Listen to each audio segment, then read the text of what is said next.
What's going on, everybody? Mortem here, this time bringing you a video contrasting Baldur's Gate 3 and Pathfinder Wrath of the Righteous. Baldur's Gate 3 being probably the largest release a CRPG has seen possibly ever. It actually broke Steam's top 10 most played games, period, especially on the isometric side of things at the very least. But with all that attention brings a lot of people into the genre that might be more unfamiliar with it. There are, of course, a ton of other games in that genre, one of my personal favorites being Pathfinder Wrath of the Righteous. And as a channel that covers the genre pretty extensively, a lot of people have asked me to talk about my personal favorite game in the genre, Wrath of the Righteous, compared to Baldur's Gate 3, which is an especially interesting video to make because while Baldur's Gate 3 wins the production value contest hands down, when you dig into the minutiae of individual systems and mechanics, I think that conversation becomes a lot more interesting. Because I do think there are a lot of things Wrath of the Righteous does incredibly well that Baldur's Gate 3 actually drops the ball on. So naturally, let's actually dive into this a little bit. So as I've already mentioned, right out of the gate, when it comes to production value,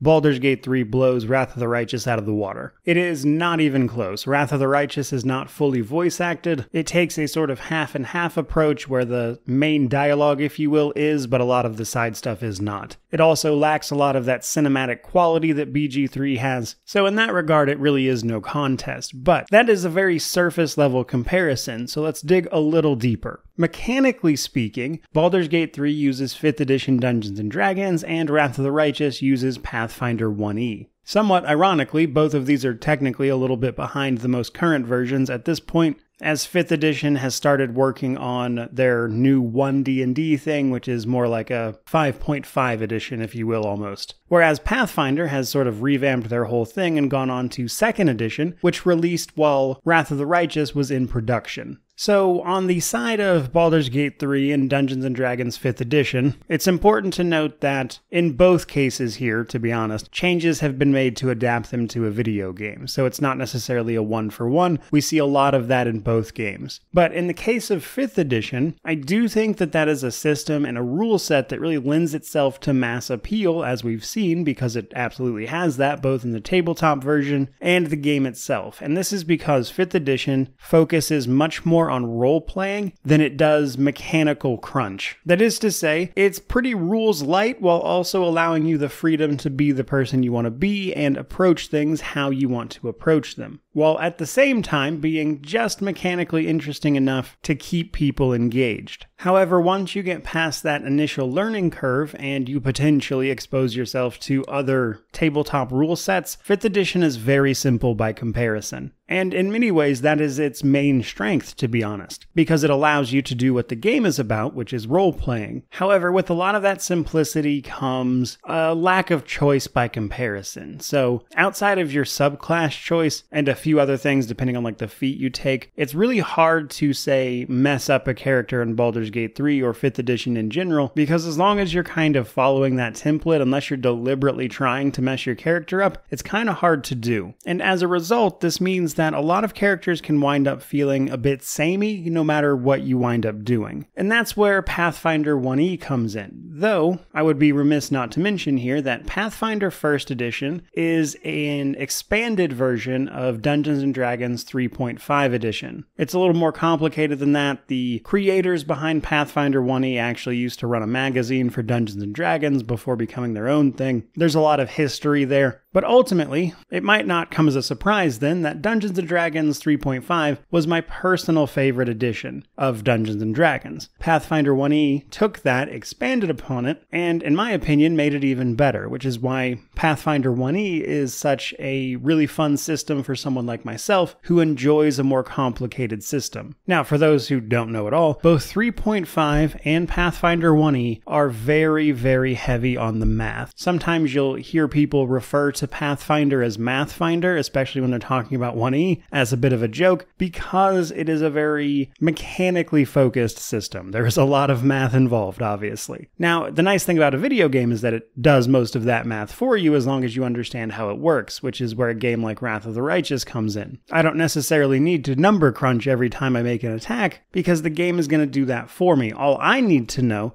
is how the numbers add together to maximize a roll, which lets me get to the satisfying part that much faster. So to give a little bit of numbers comparison here, just to really hone in on the fact that Pathfinder 1e, through all of its mechanical complexity, winds up giving you a ton of more options. And the easiest example of that is the sheer number of classes. Wrath of the Righteous has about 30 base classes you can choose from on top of the prestige classes, which are classes that you can multi-class into that are also kind of their own thing. And we'll talk a little bit about level caps here later. And while sure, some class features are repeated across these 30 plus classes, there's also a ton of unique things that then, added with the game's big power structure like the Mythic Paths, offers an insane amount of depth and complexity that 5th edition just simply cannot offer. However, while that certainly appeals to a hardcore veteran like myself, it's not necessarily a great thing for everyone, which is why I think it lacks that mass appeal that something like Baldur's Gate 3 has. In this respect, I don't think there's really a right answer of better or worse, simply different.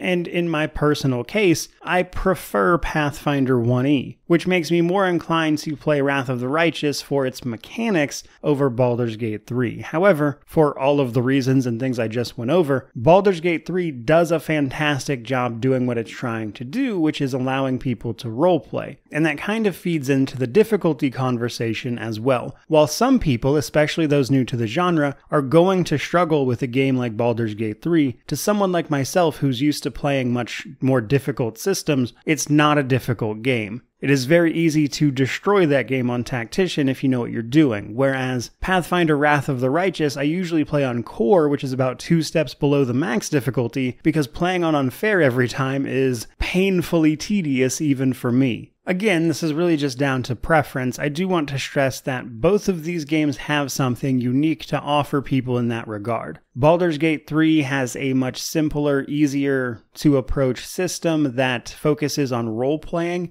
and creating your own story with what they've given you, where the difficulty isn't such a big deal, whereas Pathfinder 1e, while it certainly has a story mode and things to make it easier for you, there's a ton of focus on the big mechanical crunch of that system that it's known for. And while I've done my best to make that as accessible to as many people as possible through the mini guides I have made for that game, it is nonetheless a game that tends to appeal to people that are a little more familiar with the genre and systems as a whole, because it's a much more difficult game to get into as a newcomer especially. So while that will no doubt probably be the biggest part of this video, let's move on to other things. Where Baldur's Gate 3 really destroys Wrath of the Righteous in terms of its production value and cinematic quality, at the same time Baldur's Gate 3 has a surprising lack of quality of life features that Wrath of the Righteous, and in truth many other games in the genre, have had for quite some time. For instance, I recently mentioned a few of these in an improvements I'd like to see style video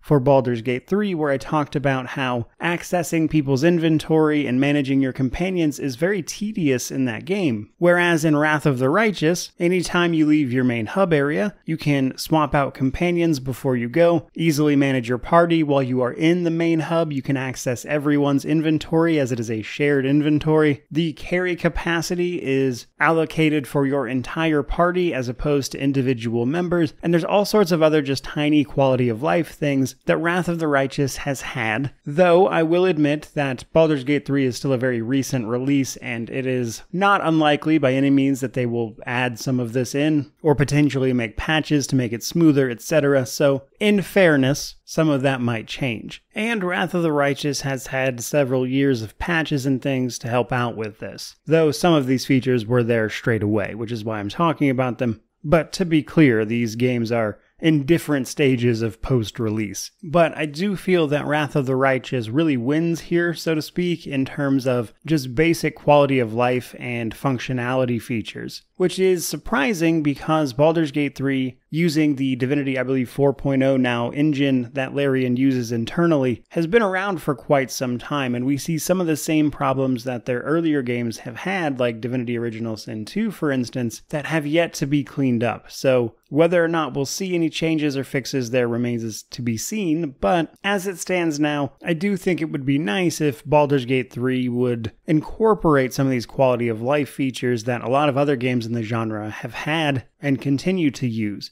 To give another really great example of this, we can start talking about leveling. Baldur's Gate 3 goes up to level 12 on top of adding in Illithid powers as a sort of side progression in addition to your class. Wrath of the Righteous goes up to level 20 and introduces mythic paths. These allow you to ascend to a different state of being beyond just a mortal one that also grants you powers as a separate bit of side progression, while at the same time usually changing the story in drastic ways. Whereas Baldur's Gate 3 approaches choices and the changes that can happen therein in more of a role-playing perspective via things like your class, your race, whether or not you've used any Illithid powers, so it's a little more of a broader net in that sense. But where this gets especially interesting is that while both of these systems have made changes to adapt them to a video game, in Baldur's Gate 3, these choices or changes have been hidden behind some of the UI. You don't really know what you're getting at what level unless you are familiar with 5th edition D&D, and even if you are,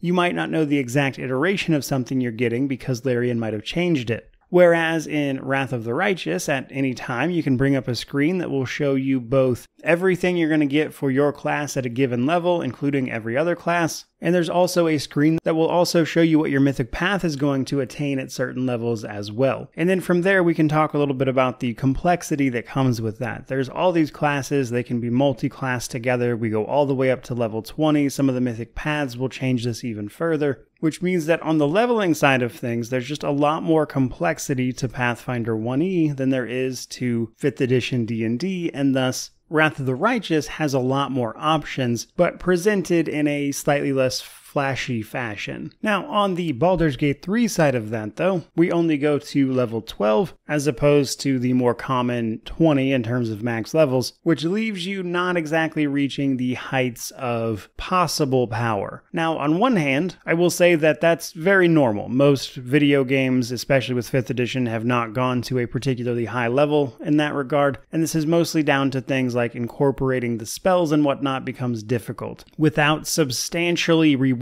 them or just leaving them out altogether, at which point you could argue what was the point of doing it to begin with, because the things you would want to use at those levels just aren't in the game. So there's a bit of a conversation to be had there, but in fairness, compared to games like Wrath of the Righteous, who do that and then some more, and it makes people want those things. But in the case of BG3 specifically, I think a lot of it comes down to production value. Trying to implement that and maintaining the appearance and quality of it across the entire game as well would be difficult, which is probably why Larian has repeatedly expressed hesitancy about doing so. Now, as we start drawing this to a close, on one hand, I think it's safe to say that the difference between these two games is primarily role-playing versus mechanical crunch. Baldur's Gate 3 is a game that focuses on role-playing. It's easy to get into, it's got mass appeal, it's also got high production values, while also at the same time providing a very compelling narrative that really focuses on telling you the story of not just your own character and the main quest, of course, but the companions that surround you, the origin characters, how they feel, how they react to things, that kind of thing. And ultimately, those are things that the camera angle and things like that of Wrath of the Righteous simply can't capture. While I think Wrath of the Righteous has great moments like that that are similar, they are not conveyed in a way that is as easily accessible,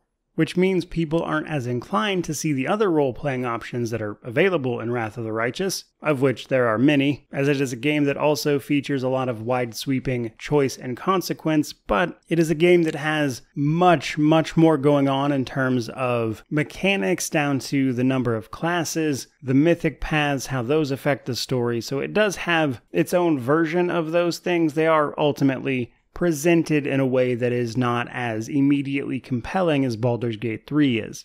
And that, combined with the higher barrier to entry to Wrath of the Righteous that comes from learning a complicated rule set, means that it is a game that primarily appeals to veterans of either the genre or fans of Pathfinder 1E in particular. And that's to say nothing of all the quality of life improvements that I think Wrath of the Righteous has over Baldur's Gate 3. But at the end of the day, to sort of sum up this video, while I think for a lot of people the choice is obvious because they look at Wrath of the Righteous and they go, this game looks a lot less interesting to me than Baldur's Gate 3 does, when you actually start digging into the specifics of it, I think Wrath of the Righteous still offers something compelling and a unique experience by comparison. I think they are both really great games that appeal to different people, frankly. So, while I do really enjoy both games, much of my own personal preference still tends to lean towards Wrath of the Righteous in many respects. In spite of that, though, I do really love that my favorite genre in gaming has